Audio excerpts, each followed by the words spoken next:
In the classic work Don Quixote, Miguel de Cervantes writes the story of a knight named Don Quixote and his chosen squire Sancho Panza as they go in many adventures fighting monsters that only Quixote could see and following an outdated code of chivalry that connects the present to the romanticism of the past. In the novel, Cervantes is challenging people to question ideas of sanity and insanity and society's roles in both, and to ponder how one creates reality. Joshua Abraham Norton could be said to have been the Don Quixote of San Francisco.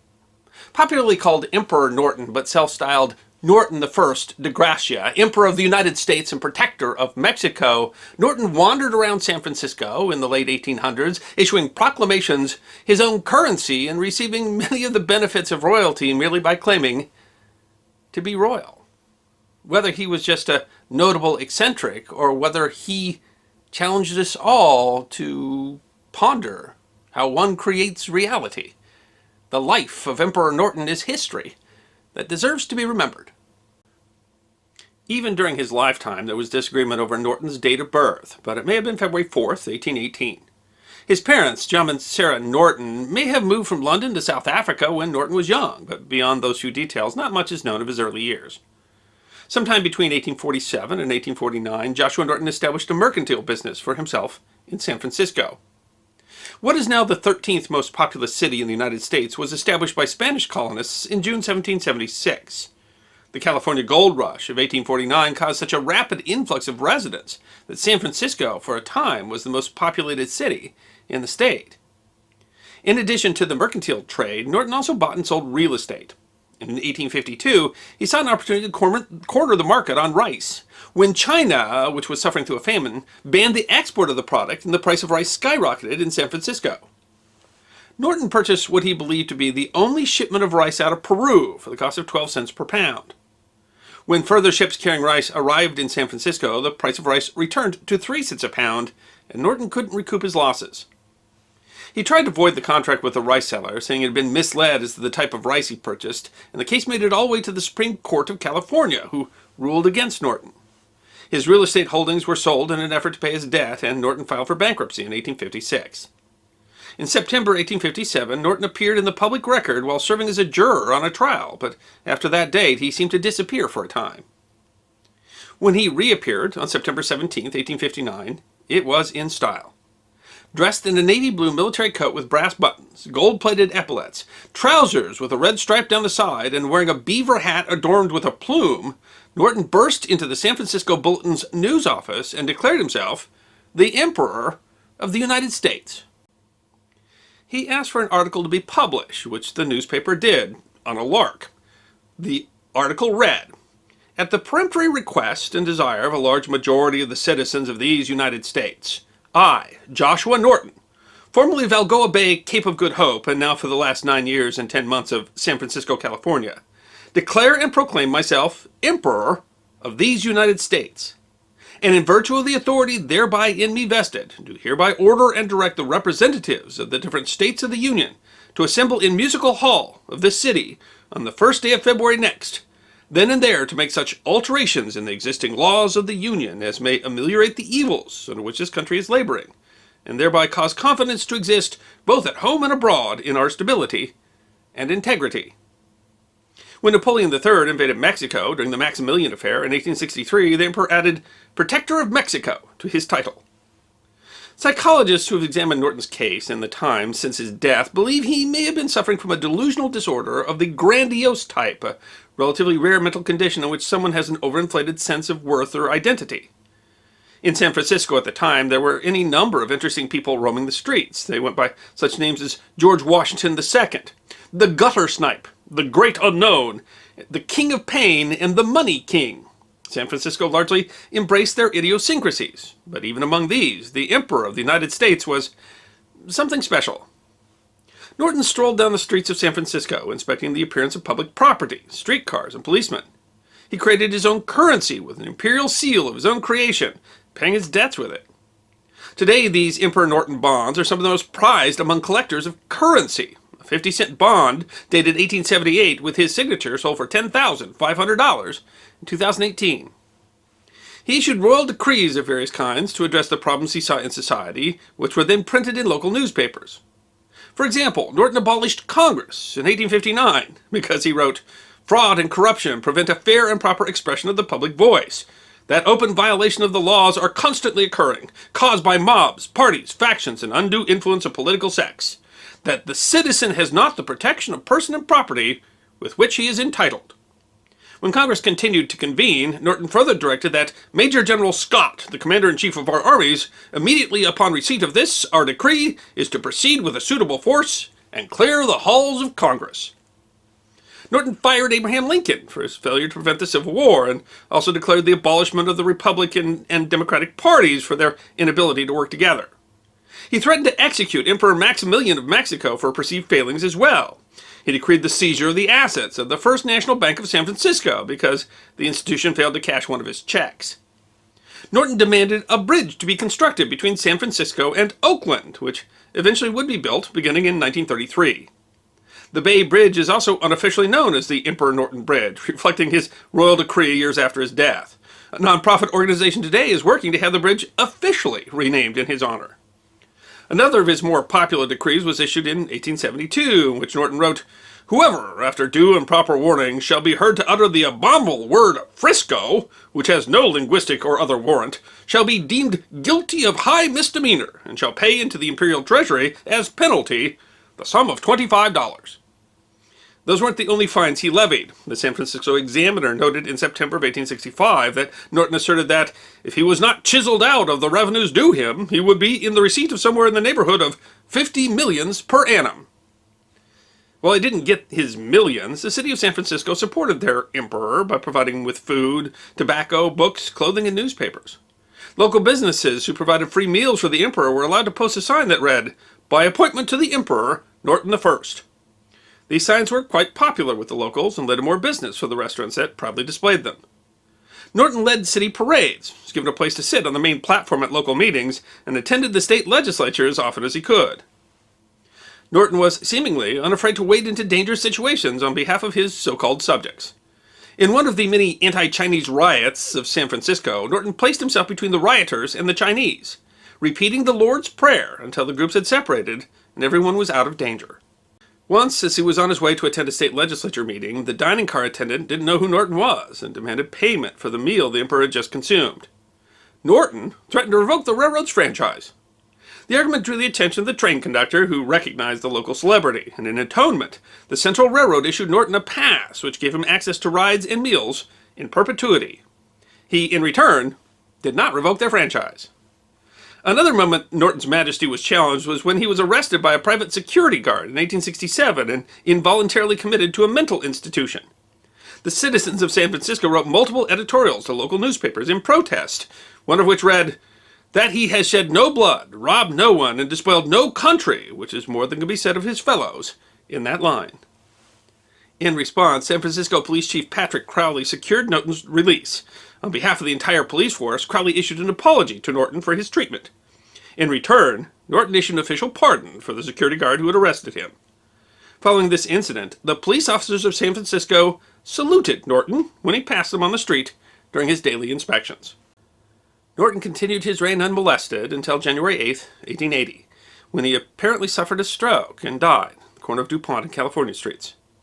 One San Francisco newspaper reported, "On the reeking pavement, in the darkness of a moonless night, under the dripping rain, Norton I, by the grace of God, Emperor of the United States and Protector of Mexico, departed this life." Another simply said, "Le roi est mort."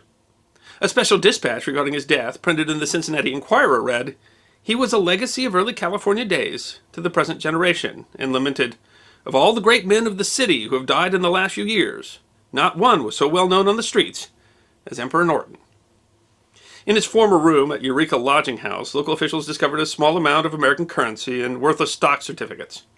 Norton had photographs of famous royalty in his room, further unissued proclamations, and letters to Queen Victoria, whom he had apparently hoped to wed. Money was collected to purchase a rosewood casket for Norton, as well as a new set of clothes. Reports vary, but as many as 30,000 people may have turned out for Norton's funeral procession. He was buried in the Masonic Cemetery, but Norton's travels were not yet over. When the city moved Norton's remains to Woodlawn Cemetery in the 1930s, the San Francisco Chronicle issued one final dedication. For today, with pomp and ceremony, San Francisco inters in Woodlawn Memorial Park at Colma all the remains of Emperor Norton I, Emperor of all the United States and Protector of Mexico. Though more than 65 years have passed since the death of Emperor Norton, in San Francisco there yet remains, discernible to those who see more than bald exteriors, the nimbleness of this kingly man, who, in a life of courtly pretense, lived less in league with sham than many a man who would have scorned him for his childish vagaries. Emperor Norton was largely regarded as just an eccentric man in an eccentric town, but when he died, his obituary was published throughout the country. Somehow his eccentricities had become a cultural touchstone. In Don Quixote, Cervantes said, "When life itself seems lunatic, who knows where madness lies? Perhaps be too practical is madness. Surrender dreams is maybe madness. Too much sanity may be madness. But the maddest of all is to see life as it is, not as it should be." Joshua Norton, the self-proclaimed emperor of these United States, was considered by society to be entirely mad, but many of the ideas that he championed were actually timeless. Some of his declarations were downright prophetic. He believed that political rivals should get along well enough to be able to govern. He believed that people of different nationalities should be able to live side by side without fighting.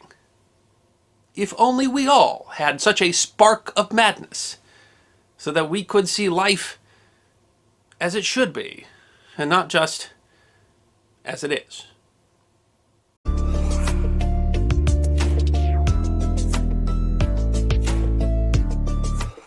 In the early United States, a Massachusetts man became fabulously wealthy from what seemed to be just dumb luck, and once he had money, the gates to his imagination were opened.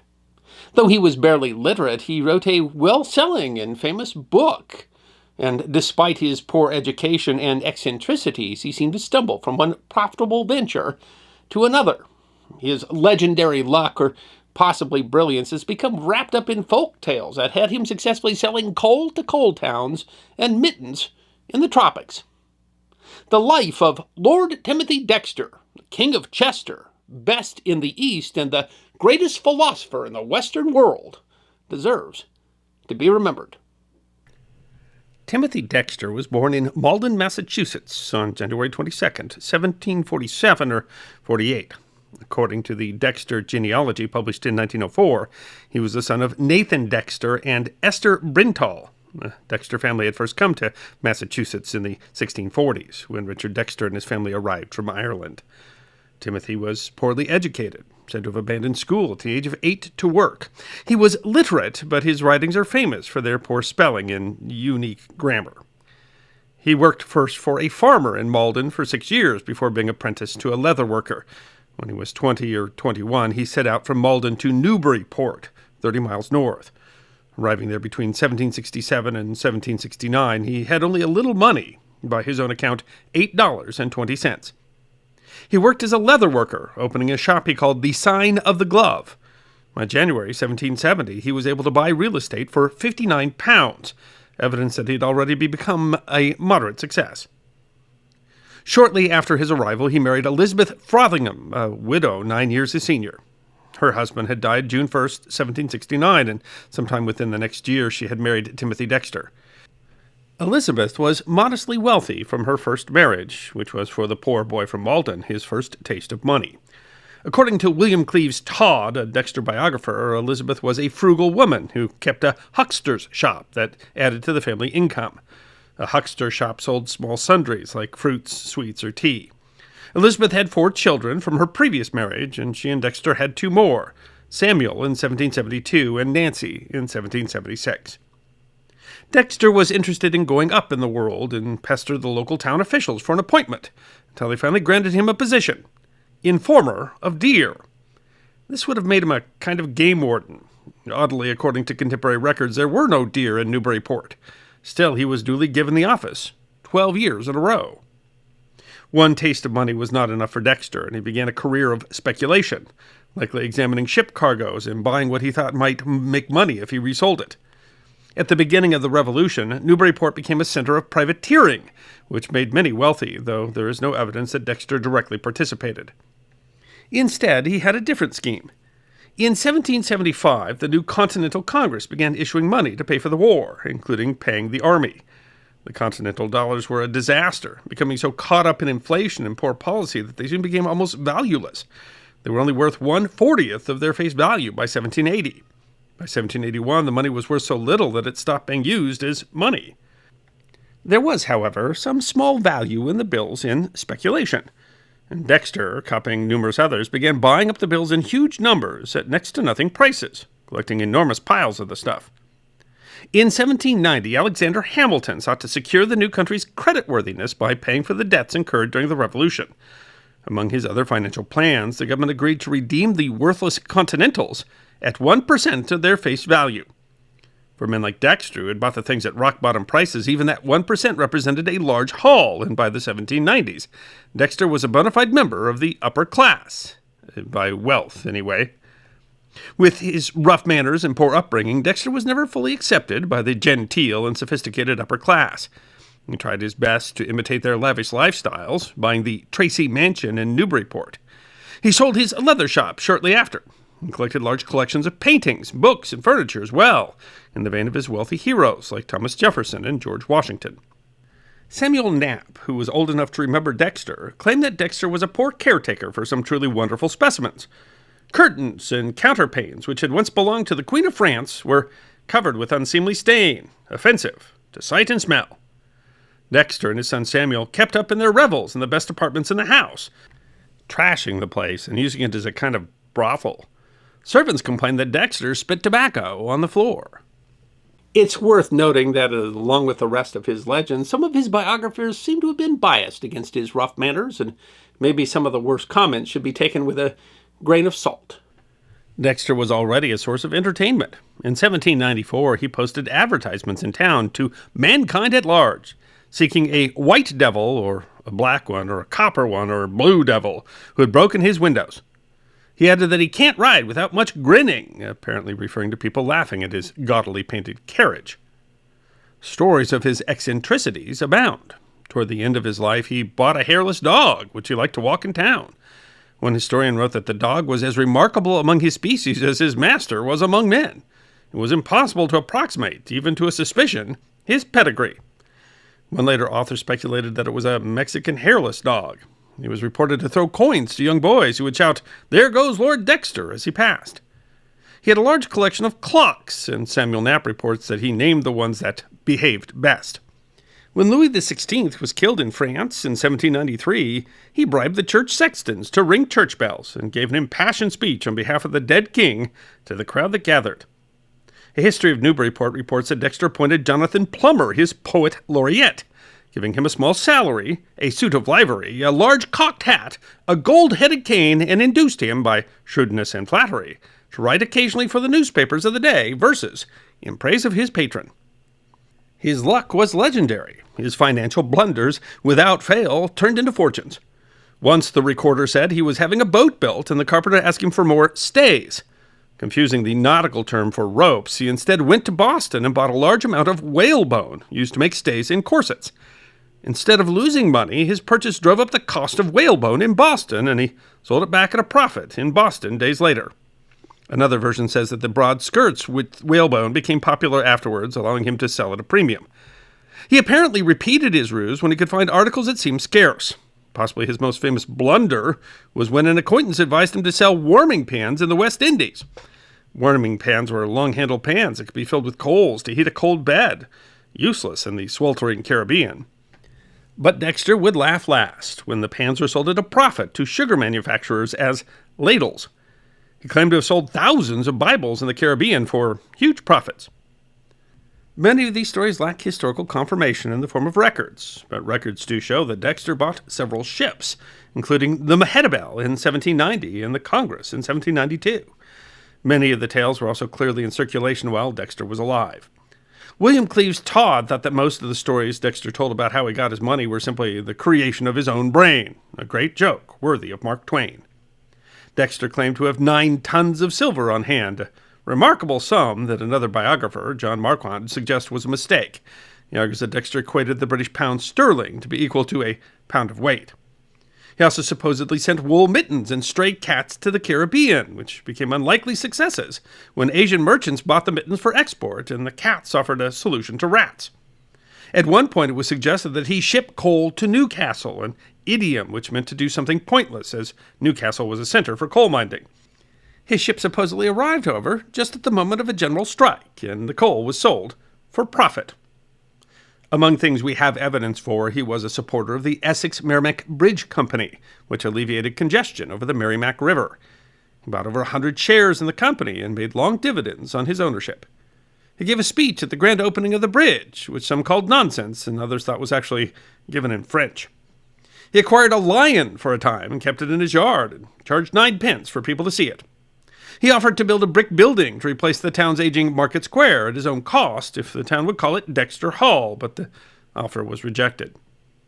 Despite his apparent good luck, his life was not all roses. He wrote in a newspaper that I have been in hell all the time. His son Samuel purportedly lost all the cargo that Dexter had put on a ship sent to England. The son constantly demanded money, and at one point Dexter wrote that he was afraid of being killed by my son. His daughter married Abraham Bishop, who mistreated her and hurt me and my family, as Dexter put it, costing him 1 ton of silver. His relationship with his wife became very strained, and he began referring to her as the shadow or a ghost, and even the Mrs. Dexter that was.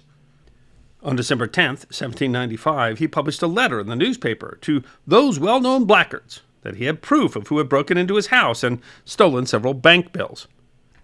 In 1796, he moved to Chester, New Hampshire, seemed to have given up much of his trade and speculation. He claimed that he gave it up as he had made enough. It was in Chester where he earned the title Lord Timothy Dexter, King of Chester. The name was likely mocking, but he took it to heart. In Chester, he had a run-in with a lawyer or a judge, though the reasons aren't clear. Several stories suggest he was either with a young girl or flirting with her, while another merely says that he insulted the lawyer in the street. For his part, Dexter claimed the man owed him $100 and was mad that Dexter had been declared King of Chester. By September of 1796, he threatened to leave town. According to Chester history, in 1798, he offered to pave Chester Street at his expense if it were renamed Dexter Street, but the town meeting rejected it almost unanimously. Early in 1797, news in Newburyport was that Dexter was coming back, and he bought a different mansion on High Street. In 1798, he was again made informer of Deer. Here, he apparently reached his greatest level of eccentricity. He published frequently in the newspaper, talking of local events, random thoughts, and offering earnest advice. He had an entourage of astrologers and soothsayers and relied heavily on Lucy Lancaster, a black woman who served as his housekeeper. He built a mausoleum and a stunning green and white mahogany coffin, and then held a funeral for himself. He advertised the funeral in the newspaper as a mock funeral, so he evidently didn't fake his own death. Thousands supposedly came to see him locked away in his tomb, but while dining in the house, a racket was heard from the kitchen, and there they found Lord Dexter, caning his wife for not crying at his death. He had his large grounds landscaped, fruit trees planted, and had around 40 columns erected, 15 feet high, each with a wooden statue of an important figure at its top. He announced in the paper that he was erecting a museum which will exceed in elegance and grandeur anything of the kind in the United States. Included were statues of Washington, Adams, Jefferson, Franklin, as well as Bonaparte and Admiral Nelson, although he was known to change the names of the statues on a whim. General Morgan yesterday is Bonaparte today, reads the 1838 biography Life of Dexter. Most important, of course, was a statue of himself. He included an inscription with his wooden statue that read, "I am first in the East, the first in the West, and the greatest philosopher in the Western world." The statues were carved by a young local ship carver named Joseph Wilson. Cleves claims the statues had but little merit as works of art and less as likenesses, but attracted crowds. Another biography suggested that the point of the display was to drive more people to his toll bridge. According to legend, Jefferson's statue held a scroll. The painter was painting lettering for the Declaration of Independence on the scroll when Dexter told him that Jefferson had written the Constitution, and that it should be written instead. Dexter was, of course, wrong, but after firing a pistol at the painter, the word Constitution was duly painted. He had minarets built, surmounted by gilt balls in profusion, and on top of the large center cupola sat a golden eagle. A contemporary noted that it was so garish that it looked like Christmas, gone mad. Among his most famous oddities is the book he wrote and published in 1802, A Pickle for the Knowing Ones, or Plain Truths in a Homespun Dress.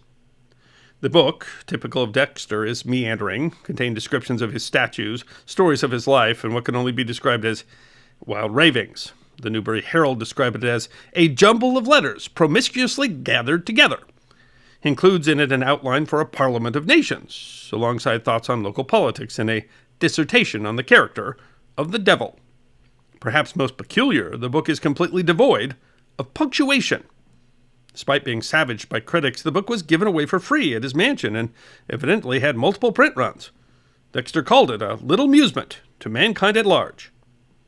The most famous part of this book came in a later edition, when a page was added that contained 11 lines of punctuation. Writing that some had complained about his punctuation, he told readers that they could pepper and salt them into the text as they pleased. When this page was added, or how, is less clear. Reference appears to it in an 1838 biography by Samuel Knapp, who claims that he was unable to find a copy of Pickle, but the page certainly appears in an 1838 reprinting. Which printing it first appeared in is less clear, and some have suggested that it could have been added as a loose leaf or a broadside before it was published with the book. In the last years of his life, he was as much Dexter as he'd ever been. He drank. He published odd bits of philosophy in the paper, such as wondering if men had once had wings, and guarded over his museum of painted figures. He died on October 25th, 1806. His complex relationship with his community showed in the obituary written in the local paper, the Newbury Herald, which called him perhaps one of the most eccentric men of his time, who, while born and bred in low condition in life, his intellectual endowments not being of the most exalted stamp, none but himself could be his parallel. While noting that it is no wonder that a splendid fortune which he acquired, though perhaps honestly by dint of speculation and good fortune, should have rendered him in many respects truly ridiculous, the Herald goes on to write, but among the motley groups of his qualities, it would be injustice to say he possessed no good ones. He certainly did. No one will impeach his honesty, and his numerous acts of liberality are in the recollection of all. He wrote his will in 1799, didn't change it after. Despite the animosity between them, he provided for both his ghost wife and his son Samuel, as well as his daughter and granddaughter. He left money to his birthplace, Malden, and $2,000 to Newburyport, which would be left to gain interest. The interest was meant to help the poor, outside of the almshouse. Despite the legend of his wealth and high living, his estate was valued at only $35,000. Adjusted for inflation, that would be around $900,000 in 2023 dollars. A tidy sum, but not one that lived up to his legend.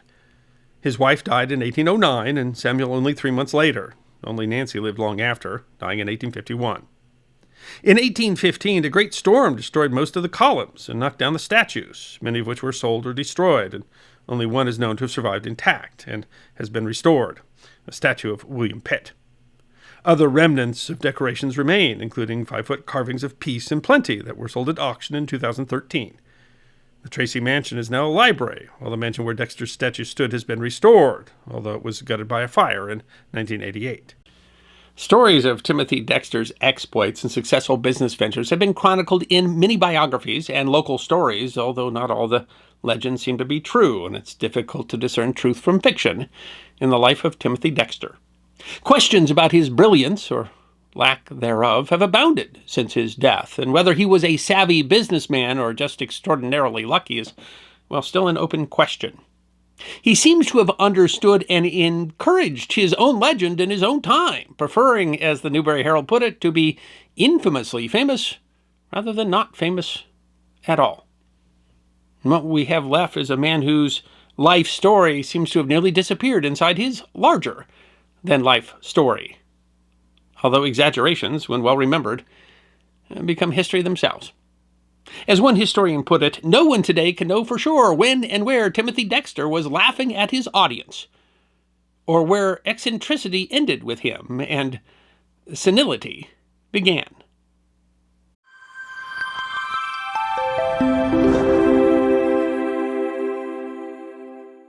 Not surprisingly, given such a sprawling and multicultural nation and the 235-year history of the United States Congress, there have been a few eccentrics. But perhaps none was more so than a 1920s Oklahoma congressman whom Washington Post columnist John Kelly called one of the oddest ducks ever to paddle in the Capitol's pond. If for no other reason than he might well have been the most eccentric congressman in history, Oklahoma's Manuel Herrick, the Okie Jesus congressman, deserves to be remembered.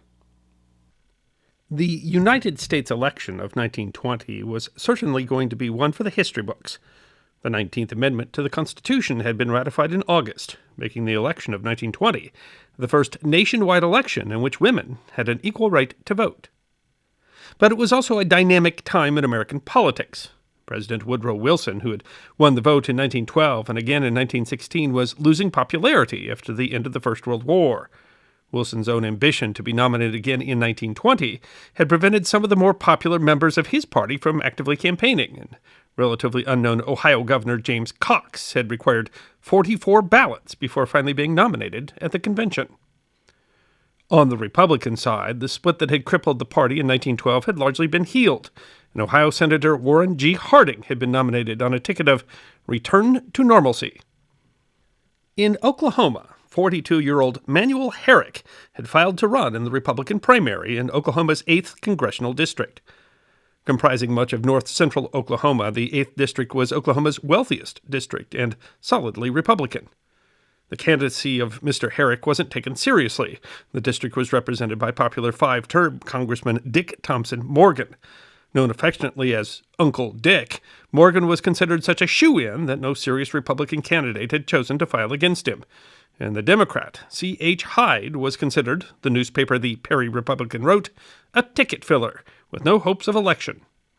Morgan seemed destined to win re-election easily in a year in which the Republican Party was on the rise. In July of 1920, the 67-year-old Morgan was traveling from Washington back to Oklahoma to campaign when he fell ill, having contracted pneumonia. He died on July 4th. It was not only coincidentally the nation's Independence Day, it was also, it turns out, 2 days after the Oklahoma filing deadline for the 1920 election. The Perry Republican reported, "An embarrassing condition is wrought by the death of our congressman, Dick T. Morgan. Manuel Herrick of our county, who ran independently 2 years ago, has filed as a Republican. C.H. Hyde, a Democrat from the west side of the district, is the Democratic candidate without opposition. The election of a member of Congress means something. We can hardly comprehend the situation that confronts us." The paper described Hyde as, for the past several years, an office holder of the penny ante type under the state Democratic administration, and Herrick as a candidate with ideas, wild and romantic. Showing its party bent, the paper opined, "We hope the Republicans of the county and district will withhold their opinion until they are informed on the conditions of the most peculiar circumstances that have ever confronted the county, district, or state at large." Not surprisingly, there were many who did not favor those conditions. Winfield Scott, a lieutenant colonel in the Army, chairman of the Garfield County Republican Party and former county judge who had been elected mayor of Enid, Oklahoma in 1917 but had been unable to serve because he was called up for the Great War, decided to appeal to have his name placed on the Republican ballot. Claiming to run at the solicitation of many ex-servicemen, Scott appealed to the state election board to have his name replace Congressman Morgan. In the petition, Scott argued that your applicant respectfully represents that Manuel Herrick, who has filed application and whose name has been or will be printed on the ballot as a candidate for the Republican Party, is not a Republican in politics and has never been a Republican. At the last congressional election, said Manuel Herrick was a candidate as an independent. Said Manuel Herrick having been repeatedly a candidate for office as a Democrat, as a socialist, and as an independent, but never a Republican. W.C. McAllister, secretary of the election board, however, declined Scott's petition, noting that the state attorney general's office had ruled that registration as a member of a party is not necessary before a person may be a candidate in a primary of that party. The ruling was simple. Scott's complaint about Herrick was irrelevant. Scott had missed the filing deadline and would not be placed on the ballot. For his part, Herrick responded to Scott's claims, and in doing so, he demonstrated one of his many eccentricities. Herrick's grammar and spelling were idiosyncratic, including a tendency to randomly capitalize words. Yet whenever writing to newspapers, Herrick demanded that his words be printed as written or not at all. essentially preventing newspapers from correcting his grammar. In a letter, he answered to the libels of Winfield Scott of Enid. To his statements that I have repeatedly ran for office as a Democrat and Socialist, I wish to say that he knew that he was lying when he made said statements.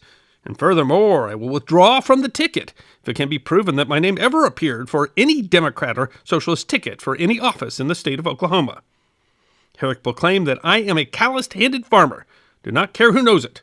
I'm not stealing a living or grafting it off of someone else. And that is what is hurting the silk stocking crowd.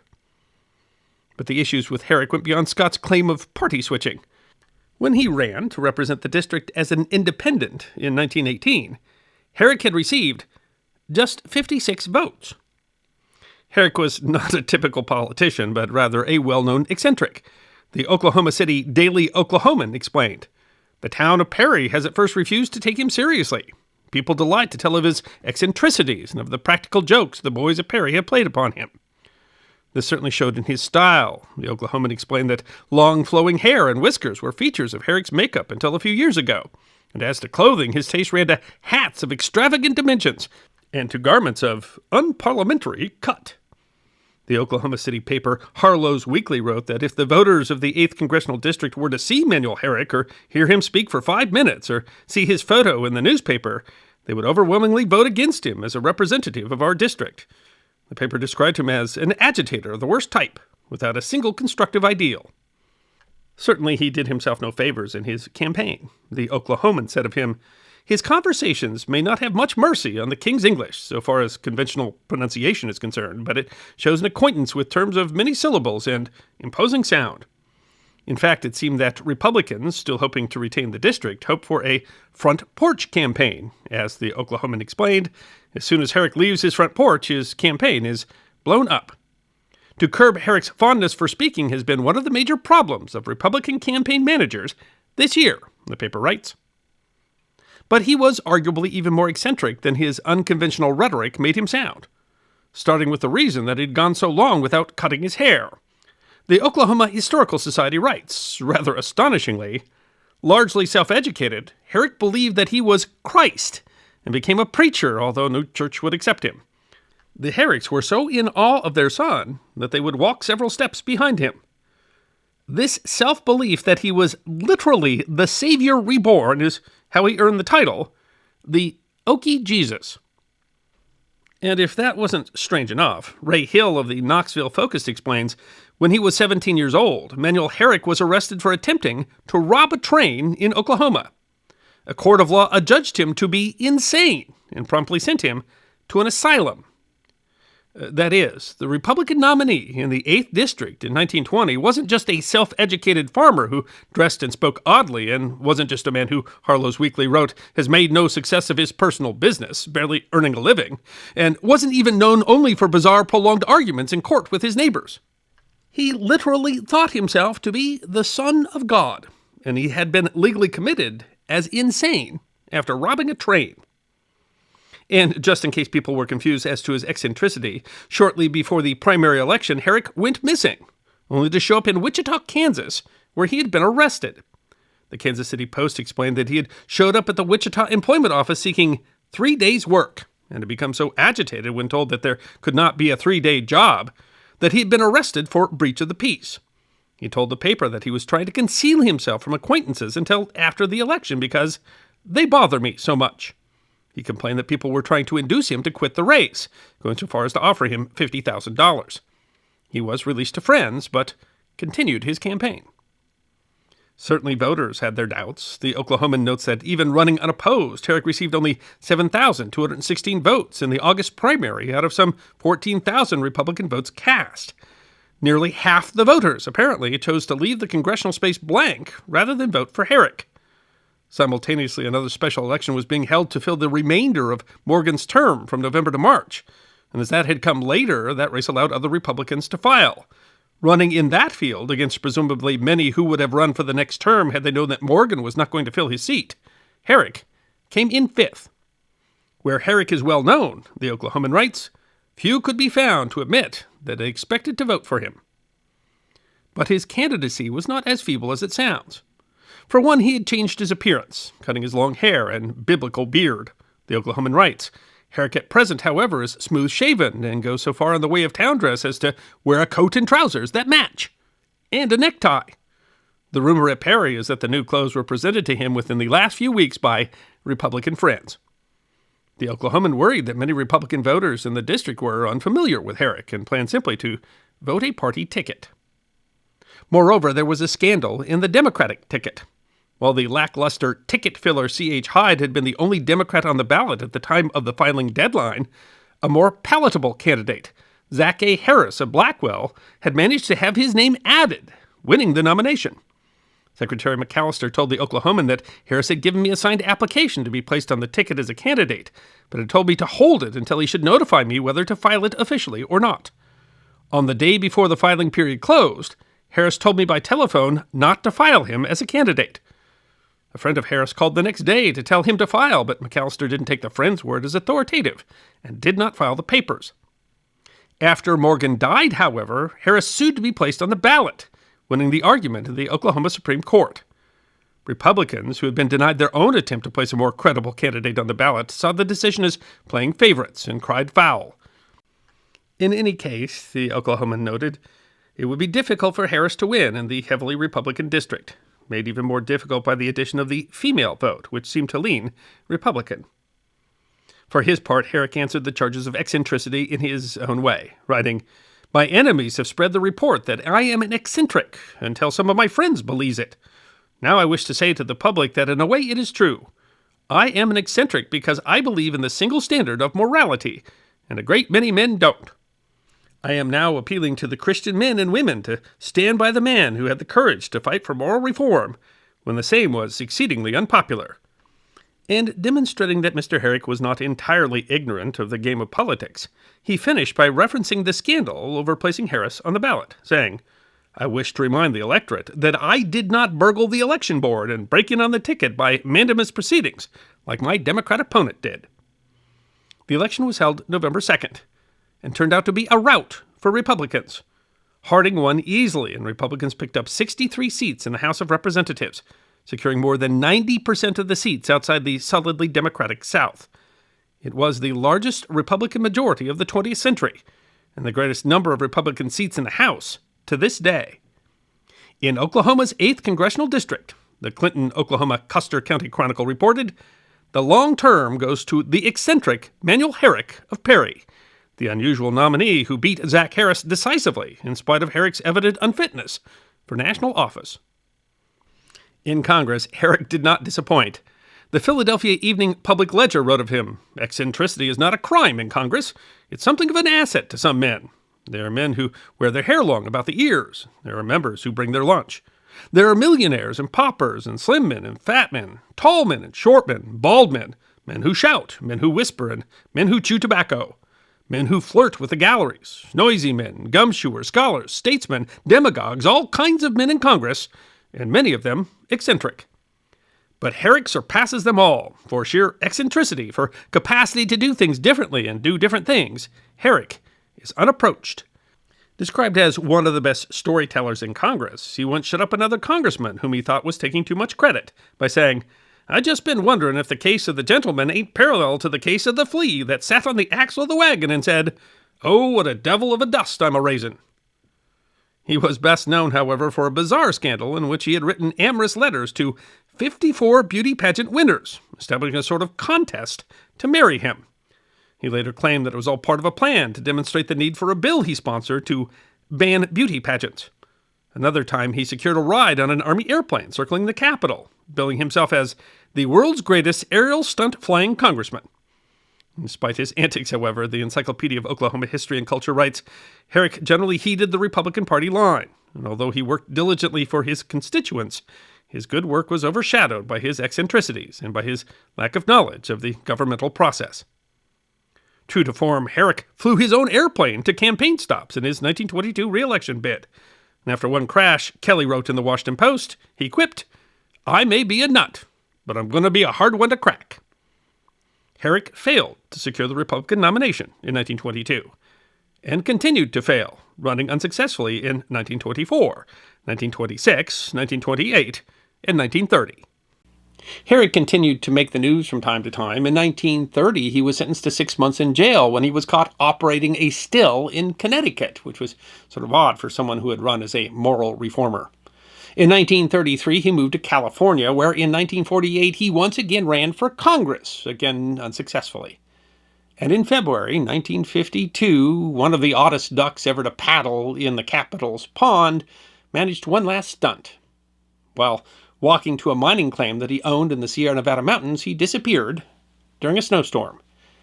His body was found 3 weeks later in a snowdrift just 2 miles away from a cabin that he owned. He was 78 years old. The Okie Jesus Congressman had managed to make the news one last time.